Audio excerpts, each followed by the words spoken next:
Assalamualaikum warahmatullahi wabarakatuh. Perkenalkan, saya Galuh Triuliani dengan NIM 2011308084 dari kelas 5 HSB. Baiklah, di sini saya akan menjelaskan tentang pengertian badan usaha dulu. Nah, badan usaha itu yaitu kegiatan produksi yang mengolah sumber-sumber ekonomi atau sebuah faktor-faktor produksi untuk menyediakan barang dan jasa bagi masyarakat dengan tujuan untuk memperoleh keuntungan dan memuaskan masyarakat. Nah, selanjutnya ini ada klasifikasi badan usaha. Berdasarkan lapangan usahanya, ada berdasarkan kepemilikan modal, ada berdasarkan tanggung jawab anggotanya, dan ada berdasarkan penggunaan tenaga mesin dan tenaga kerja atau SDM. Selanjutnya itu ada bentuk-bentuk badan usaha. Yang pertama itu ada perusahaan perorangan, yang kedua ada persekutuan atau firma dan CV, dan ketiga ada perseroan terbatas atau biasa disebut dengan PT. Yang keempat ada perusahaan negara yaitu BUMN, dan yang kelima ada perusahaan daerah. Dan yang terakhir ini ada koperasi. Baik, selanjutnya di sini saya akan memfokuskan membahas tentang perseroan terbatas atau PT. Nah, PT ini yaitu suatu perkumpulan dari orang-orang yang diberi hak dan diakui hukum untuk berusaha dan mencapai tujuan tertentu. Modalnya itu terdiri atas saham-saham, kerugiannya itu ditanggung atas besar kecilnya saham. Pendirian berdasar akte notaris dan disahkan Menteri Kehakiman, didaftarkan ke Pengadilan Negeri dan diumumkan di Berita Negara RI. Baiklah, selanjutnya yaitu ada jenis-jenis modal dalam PT. Yang pertama yaitu modal dasar. Modal dasar ini modal yang disebut dalam akta pendirian. Yang kedua, modal yang ditempatkan, yaitu modal yang sanggup disertakan. Dan yang terakhir yaitu modal yang disetor, yaitu modal yang benar-benar telah diserahkan. Adapun selanjutnya yaitu ada jenis saham dalam PT.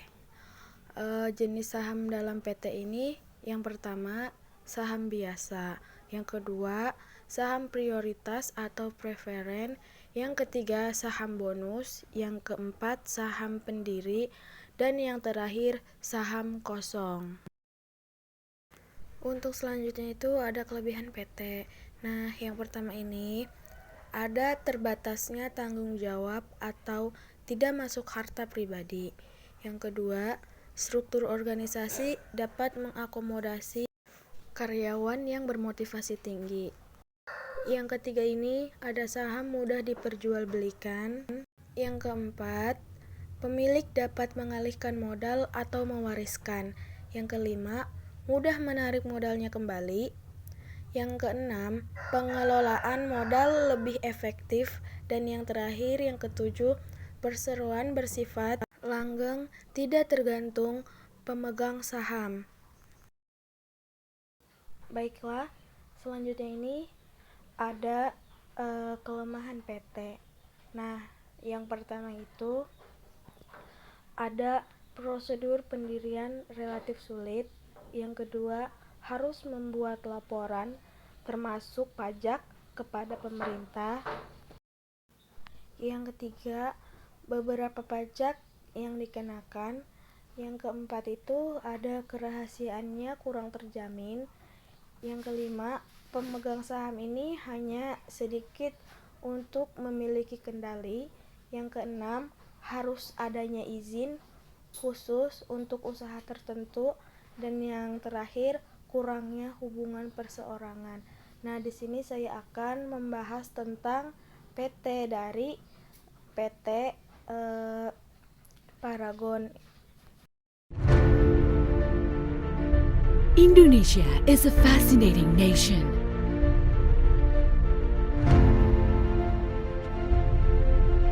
Reserve a right for high hopes and greater future.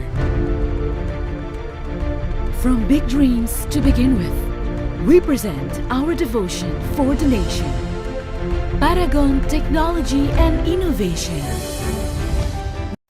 Iya baik, di sini saya akan menjelaskan tentang sejarah dari PT Paragon Innovation and Technology.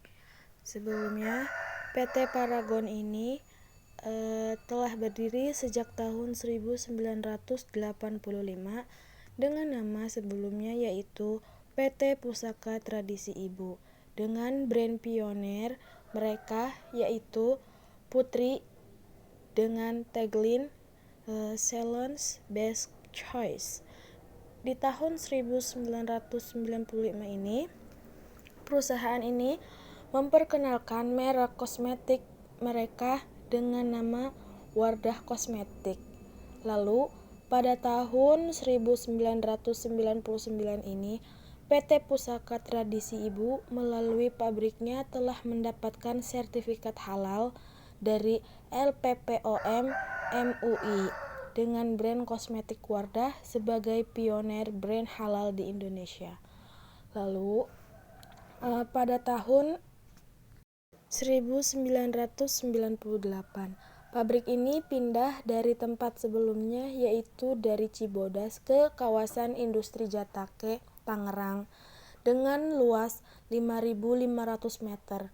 Di tahun 2010, perusahaan ini merilis brand kosmetik lainnya yaitu Makeover. Seiring berjalannya waktu, pada tahun 2011 ini perusahaan ini berganti nama menjadi PT Paragon Technology and Innovation yang sebelumnya PT ini itu namanya itu PT Pustaka Tradisi Ibu. Tidak berhenti di situ saja, PT Paragon ini juga kembali merilis brand kosmetik untuk anak muda yaitu Emina Kosmetik pada tahun 2015. Seiring dengan terus berkembangnya PT Paragon ini, perusahaan ini juga berhasil meraih berbagai penghargaan. PT Paragon Innovation ini merupakan suatu perusahaan yang menjunjung tinggi budaya inovasi dengan sangat memberi manfaat bagi sesama.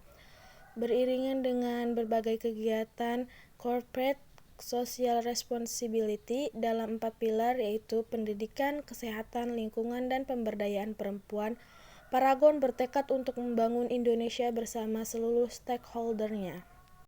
Lalu, PT Paragon ini yaitu PT yang bergerak di industri atau di bidang kosmetik dengan brand Wardah, Emina, Makeover, dan KAF. Memiliki keinginan untuk berkontribusi dalam membangun sumber daya manusia yang unggul dengan memiliki kapasitas keilmuan serta skill yang baik sehingga mampu memberikan solusi. Dengan pengalaman lebih dari 32 tahun ini, PT Paragon Innovation and Technology ini telah diakui sebagai salah satu perusahaan manufaktur kosmetik nasional terbesar di Indonesia dan telah diperhitungkan dalam taraf internasional yang menciptakan brand-brand unggulan yaitu seperti Wardah, Makeover, Emina, dan Putri sebagai perusahaan kosmetik asli Indonesia dengan tingkat pertumbuhan lebih tinggi dari rata-rata pertumbuhan industri per tahun. Kini Paragon itu telah memiliki lebih dari 7.500 karyawan terbaik di bidangnya di seluruh Indonesia yang dipercayakan untuk memproduksi lebih dari 95 juta produk personal care dan make up setiap tahunnya. Pada tahun 2016, Paragon mendirikan perusahaan logistik bernama PT Parma Global Inspira yang fokus menangani pendistribusian produk ke para konsumen. Dr. Dra. Hadja Nurhayati Subakat, APT, adalah seorang pengusaha kosmetik dan filantropis Indonesia. Beliau merupakan pendiri dan komisaris utama PT Paragon Technology dan Innovation yang mengelola merek Wardah serta sejumlah merek kosmetik populer lainnya. Baiklah, mungkin itu saja yang bisa saya sampaikan dari tentang PT Paragon ini. Sekian, terima kasih. Wassalamualaikum warahmatullahi wabarakatuh. Technology and innovation.